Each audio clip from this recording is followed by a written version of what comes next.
Learning English podcast.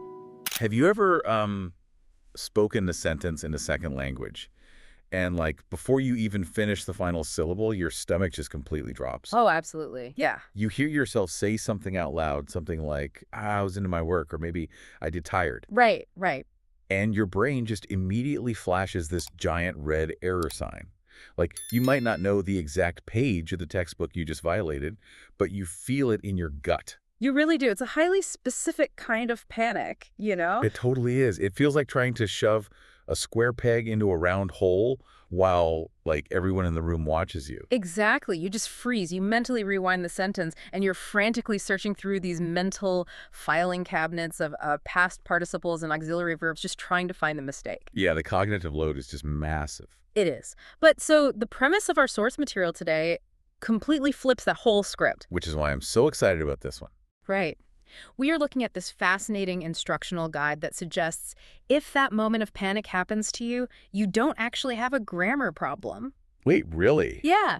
It argues that you have a story problem. Okay, let's unpack this. A story problem. Yeah. Because the mission for today's deep dive is to take all those heavy, dusty grammar rule books, the confusing charts you were forced to memorize in school. It's worse. And just throw them completely out the window. Just do it.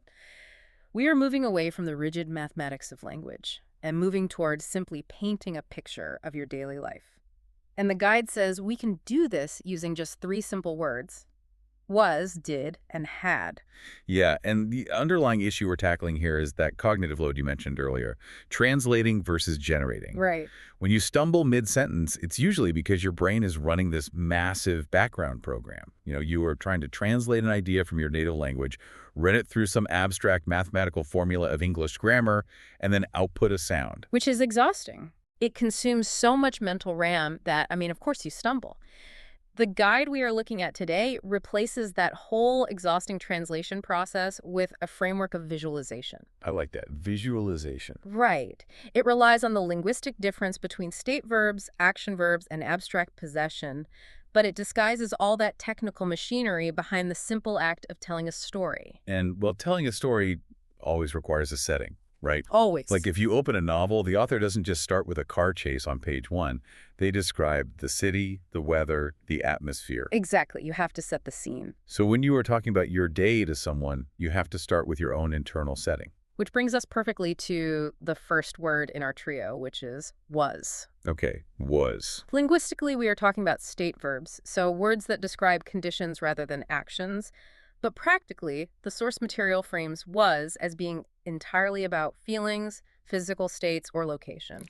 Right. I like to visualize it as the atmosphere of your story, or like an invisible cloud that surrounds you. You don't actively do a cloud, right? You can't perform weather. Exactly. It's just there. You exist inside it. That makes a lot of sense for physical location. If we were talking about where I am planted in the world, I say I was at work. Yes. I'm existing within the boundaries of that space. And looking at the text, the same logic applies to the physical body. Like if my body has 0 energy left, I don't perform the action of fatigue. No, you don't. I simply say, I was tired, I'm standing in a cloud of exhaustion. It's exactly. Or consider your mental state. Imagine your desk is covered in an absolute mountain of papers, the phone is ringing off the hook, and like 5 different people need your attention right now. Oh, I've been there. We all have. So what is the cloud surrounding you in that exact moment? Well, I was busy, or I was stressed. Exactly. Those are internal situations. You are signaling to the listener, hey, I am painting the background scenery of my story right now. This is the environment I am operating in. Okay, I hear the cloud analogy, and I understand setting a scene. But I'm struggling a bit with the boundary between was and did when things get messy in the real world. Okay, let's hear it. Let's use that stress scenario. Yeah. If my boss is actively yelling at me, my internal weather is a total thunderstorm. So I was stressed. Right. But didn't action get me there? I mean, I'm having trouble untangling the physical action of the boss yelling from my own internal feeling of being stressed. Oh, that is such a good point. And that is the exact friction point where a lot of first language interference happens. Really? How so? Well, many languages blend the external trigger with the internal state. They kind of mash them together. Yeah. But natural English storytelling requires you to separate the environment from the action. Yeah. Your boss yelling is a physical event happening in the room, but your personal story, the cloud you're standing in, is simply the resulting state. Ah, gotcha. You are not performing the stress, you are experiencing the atmosphere of it. The rule holds firm. If it's a feeling, a physical state, or a location, it is a was cloud. Okay, that clarifies it. So the was cloud covers our internal existence. But, the real world demands output. It sure does. Sitting at my desk in a cloud of stress doesn't actually pay my bills. Eventually, I have to interact with my environment and actually move my hands. Yes. And that shift from internal setting to external output, that seems like the natural bridge to the next concept. It's the engine of any good narrative, really. The setting prompts the action, Yeah. and that action is represented by the second word in our toolkit, which is did. Did. If was is your internal reality, did is your external reality. Linguistically, these are your action verbs. It means you produced something in the physical world or you brought a specific event to a conclusion. And the source material introduces a really compelling visual for this. The checklist. Yes, the checklist is perfect. Imagine holding a literal piece of paper with little boxes drawn all the way down the side. When a task is fully completed, you hear that satisfying sound. Tick, tick, tick, tick. Exactly. Yeah. When you check a box off that list, you use did. Let's look at the examples provided in the guide. I did my work. I did my homework. I did exercise. Wait, looking at these checklist items like work, homework, exercise, they all seem to require some sort of caloric burn. That's a great way to put it. Yeah, like you're physically altering your environment in some way to get them done. And that is the core mechanical difference between a state and an action. You cannot passively exist and accidentally complete your homework. I wish I could have in high school. Right. But no, you have to exert energy. You have to initiate a process, follow it through, and produce a final result. So when you say, I did, you are telling the listener that the caloric burn is over and the task is complete. This actually clears up a lot of the confusion I had earlier about the boundary lines. Oh, yeah. Yeah, because if my internal weather is a thunderstorm of stress, I was stressed, sitting in the cloud doesn't fix the problem. No, it doesn't. The setting naturally demands an action to resolve it. So the physical action I take to alter my environment and eliminate the stress is, I did my work. Do you hear how dynamic that phrasing is? I was stressed, so I did my work. It flows really well. It does. You seamlessly linked a state of being with an external action. It establishes cause and effect without requiring you to pause and, conjugate a single verb in your head. It's just a sequence of events. Exactly. The feeling prompted the action. The cloud prompted the checklist. That right there, that is the rhythm of native fluency. It feels incredibly intuitive when we lay it out as setting and action. But human lives aren't just a binary switch between sitting in a cloud of feelings and crossing physical tasks off a list, right? Right. It's way messier than that. Yeah, we deal with so many abstract concepts every single hour. What happens to the things that just don't fit neatly into either of those two boxes? This is where the cognitive load we talked about earlier really spikes for language learners. We're stepping into the territory of the third and undoubtedly most complex word of the trio, which is had. Had. Okay, let's define the boundaries here. We know it's not a feeling in your body, so it cannot be a cloud. And it's not a physical task you execute with your hands, so it's not going on the checklist. What exactly is it? Had represents an experience or an abstract object that you carry with you. The source material uses this metaphor of wearing an invisible backpack as you walk through your life. An invisible backpack. I love that imagery.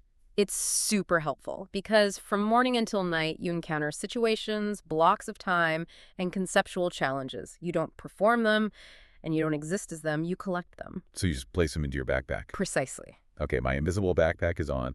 Let's say I'm sitting at my desk, my checklist is ready, and suddenly my computer just completely dies. Just a black screen, totally unresponsive. A nightmare. Total nightmare. Now, a broken computer isn't an emotion. I can't say I was a broken computer. No, that would sound absurd. And it's definitely not a completed task I wanted to execute, so I wouldn't say I did a broken computer? Right, so you've eliminated the state and the action. What remains is an acquired situation. You have collected an obstacle, you open your backpack, look inside and say, I had a problem. I really like framing it as inventory.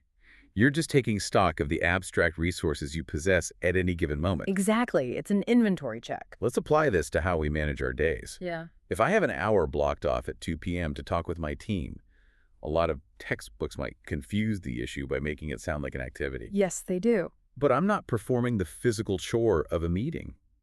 A meeting is just a block of time I possess in my schedule. Therefore, I had a meeting. You are capturing the abstract possession perfectly there. And it's so crucial to understand this because of how differently various languages treat time and resources. Right. The first language interference comes back. It hits really hard here. Some languages express age or hunger as things you possess, like, I have hunger. But in English, we treat hunger as a cloud. I was hungry. Oh, that makes sense. But we treat time as an inventory item in the backpack. If you are rushing to the train, you look at your watch, you check your inventory of minutes, and you say, I had no time. Wow, that distinction is massive. And the backpack analogy scales up so beautifully, too. It really does. Like, if my entire 24-hour cycle is just packed with dead computers, zero free minutes, and overwhelming stress, I'm not doing those things. I am carrying the weight of them. Yes. So I just look at the sheer weight of the backpack and say, I had a bad day. The day itself is the ultimate abstract experience you carry. It's all in the backpack. Exactly. So now that we have mapped out all three tools, the cloud for internal states, the checklist for external actions, and the backpack for abstract inventory, we need to look at what happens when these mental models collide. Because things are going to Well, collide. invariably, because even with a great framework, our brains will still occasionally revert to the muscle memory of bad grammar, you know? Yeah, old habits die hard. So let's put on our safety goggles and step into the mistake lab. The mistake lab, let's do it. This is honestly my favorite part of the source material. We get to look at the classic errors, break down exactly why they make a native speaker cringe, and use our new tools to troubleshoot them. Okay, let's start with the phrase we mentioned at the very beginning of our deep dive. Someone is recounting their afternoon, and they say, I was doing my work. Right. Linguistically, why does this cause the brain to crash? Well, looking at our tools, we are mixing the paint and swinging the hammer at the exact same moment. That's a great visual. Thanks. Because was establishes the internal weather, the passive setting, but do demands external physical output. You're trying to describe a state of being and a physical execution in the same mental breath. Right. The brain simply cannot process a passive setting and an active exertion simultaneously. It shatters the fundamental logic of the story. It really does. You're forcing the listener to picture a cloud that is somehow actively swinging a hammer. Which is impossible. So since work is a task that requires caloric burn to complete, how do we fix the sentence? We isolate the action. We move completely out of the cloud and turn straight to the checklist. The fix is just, I did my work. Perfect. Let's look at mistake number 2. Someone finishes a grueling 12-hour shift, they walk in the door, and they say, I did tired. Oh, I see the mechanical failure immediately here. Yeah, break it down. Tired is an internal physiological state. You cannot check a feeling off a to-do list. I can't wake up in the morning, look at my planner and say, all right, at 4 p.m., I need to execute the task of fatigue. Right. You don't produce exhaustion as an action, you experience it as an atmosphere. The physical action was the 12-hour shift. The result of that action is the atmosphere. Exactly. So how do we fix it? So we abandon the checklist and return to the internal weather. The fix is just, I was tired. Spot on. Okay, now for mistake number 3, which is incredibly common and slightly more nuanced. Okay, I'm ready. A learner wants to express that they traveled to their office yesterday. They say, I had to go to work. I had go to work. Let's break this one down carefully. Yes, take your time. We know the backpack had is reserved for inventory, experiences, time, or abstract possessions. But go is a verb describing physical movement through three-dimensional space. Correct. You cannot put a spatial movement inside a backpack. It's like trying to put the concept of running inside your pocket. That's exactly it. You are trying to possess an action verb, which creates a massive linguistic contradiction. It just doesn't compute. Right. Now, fixing this requires us to ask what specific story the speaker actually wants to tell. If the goal is simply to describe the physical movement from point A to point B, what is the most direct route? Well, if it's just pure movement on a timeline, we just use the simple past tense of the action itself. I went to work. I went to work. Simple, clean. But what if they genuinely want to use the backpack? What if the narrative isn't about the physical travel, but about the heavy, inescapable obligation they were carrying? Oh, that completely shifts the emotional tone. It does, right. Yeah. If I want to express that I possessed an obligation, I have to turn the action into an abstract object. I add the word to, so I had to go. Yes. By adding to, the requirement to move becomes the heavy object sitting in my backpack. You just isolated the exact mechanism of native phrasing. I went describes a physical reality. I had to go describes an internal burden. Wow. The difference between those two sentences isn't just a grammar rule. It's the difference between telling someone your itinerary and telling someone your emotional state. That is so powerful. This is why the story framework is so vastly superior to a textbook chart. It's incredibly empowering, honestly. Yeah. We're looking at the underlying mechanics of human expression rather than just memorizing isolated math equations. Right. It frees you up. Once you stop obsessing over auxiliary verbs and just start taking inventory of your clouds, your checklists, and your backpacks, the language just opens up. It removes the paralyzing fear of making a technical error. So let's synthesize these mechanics. I want to test this framework in real time with you. Okay, put me on the spot. How do we bring all three of these isolated tools together to describe a messy, authentic human day? Give me the setup. You bump into a friend and they ask you the most common question in the English language. How was your day yesterday? Construct a narrative that moves through all three tools. Okay, let's do this. I'll start by painting the background atmosphere. The internal weather. Yesterday, I was tired. Good. Next, I'll open up my backpack and take inventory of the abstract burdens I was carrying. I had a lot of work. Perfect. Finally, I will describe the physical caloric burn required to change my situation. And I did everything. Yesterday, I was tired. I had a lot of work. And I did everything. Analyze the structure of what you just built. Pretty comprehensive. In 3 brief sentences, you established a setting, you introduced a central conflict, and delivered a resolution. Wow. It really is a complete emotional arc. It is. It sounds flawlessly native, and at no point did you have to pause your brain to reference a past tense conjugation chart. No, it's just life. The setting, the burden, the action. When you lay it out like that, it's actually beautiful in its simplicity. Which brings us directly to the golden sentence from our source material today. The thesis statement for everything we've discussed: tell your story, not grammar. Tell your story, not grammar. I love that. English, or honestly, any language you are trying to master, is not a standardized test designed to trap you. It is merely a tool. Right. Its only purpose is to help you share your internal reality, your external actions, and your personal burdens with the people around you. That completely changes the paradigm. It really does. So I am throwing down a challenge to you, the listener. Ooh, a challenge. Yeah. The next time you find yourself speaking English or even just drafting an email, I want you to actively resist the urge to calculate the perfect tense in your head. Drop the math. Exactly. Stop running that exhausting translation software in the background. Start viewing your language as a paintbrush. Check your weather, check your backpack, check your list.